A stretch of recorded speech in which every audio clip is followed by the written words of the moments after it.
Team's doing fine. Today was basically this game was basically a training session for us. That was the point of scheduling it. Gave every player we had on the roster playing time, except for one of the goalkeepers. So I was pretty happy with the purpose of the game. But in the end, we used it just to fine-tune some things. It didn't really work in the first half. The second half was a bit better.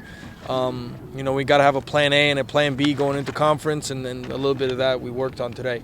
So it served its purpose, and I think the team's doing fine.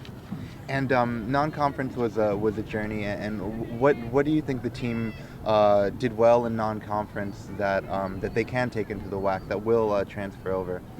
We had 11 games in non-conference, and I would say in about 9 of them we played well, wins or losses. In fact, I would tend to think, for instance, we played UTEP, we lost 1-0, but we played really well, and we beat Corpus Christi away 2-0, but we played fairly poorly. Overall,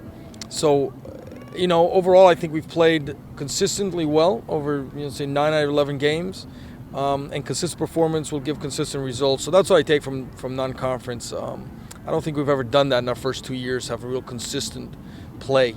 I'm not talking about wins and losses, I'm just talking about performance. So I'm very happy with the amount of good performances we've been able to put together. Before the season started, you were talking about options up front, and since then, Sarah Bonnie has really exploded onto the scene.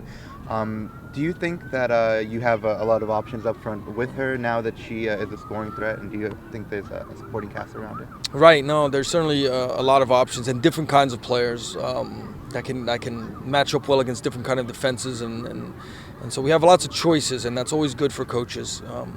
And they're all playing well, making selection in terms of starting lineup difficult for us, and that's what we always ask of them, make our lives difficult. And they're doing that right now, and hopefully we'll continue on during conference. What can you tell us about UMKC on Friday? Well, I'll tell you what, it's going to be a 90-minute war. For some reason that's become our natural rival in the conference. We've had some history. They've always been a very good team. We've gotten better. They'll come here. They'll play very hard. We'll play very hard. I think it's going to be a 50-50 game, and I think you'll see an intense game.